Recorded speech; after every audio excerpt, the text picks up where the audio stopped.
अम्बा महाभारत में काशी राज की पुत्री बताई गई हैं। अम्बा की दो और बहनें थीं, अंबिका और अम्बालिका। अम्बा, अंबिका और अम्बालिका का स्वयंवर होने वाला था।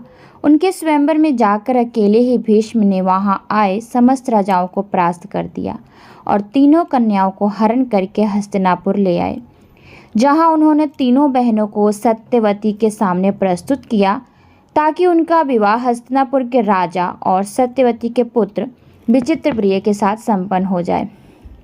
अंबिका और अम्बालिका विचित्रप्रिय की पत्नियां बनी, लेकिन अम्बा ने यह साफ इनकार कर दिया विचित्रप्रिय से शादी करने के लिए।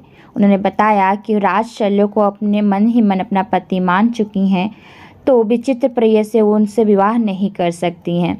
भीष्म ने उन्हें राजा शल्य के पास भिजवा दिया।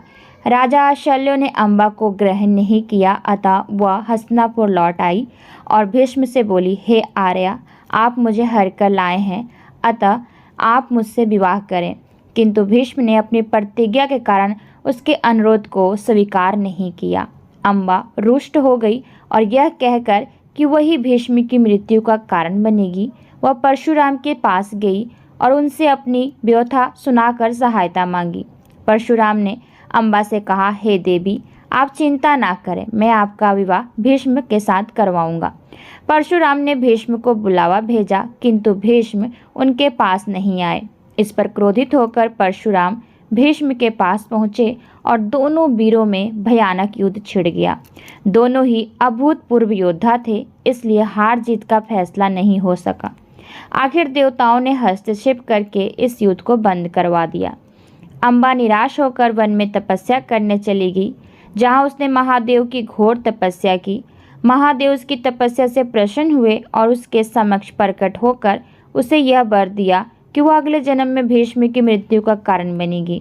यह वर पाकर अम्बा ने आत्मदाह कर लिया और अगले जन्म में राजा द्रुपद के घर में शिखंडी के रूप में जन्म लिया।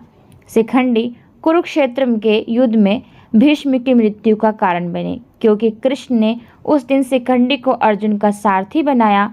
क्योंकि भीष्म को शिखंडी के पूर्व जन्म का ज्ञान था, अतः उन्होंने एक महिला के विरुद्ध शस्त्र उठाने से इनकार कर दिया और इसी बीच अर्जुन ने मौका पाकर भीष्म पर बाणों की वर्षा कर दी, जिसके कारण भीष्म आहत होकर धरती पर गिर पड़े। उम्मीद करती हूँ कि आज की वीडियो आप सबको अच्छी लगी होगी। चलिए आपसे मिलते हैं अगली वीडियो में, तब तक के लिए आज्ञा दीजिए। धन्यवाद।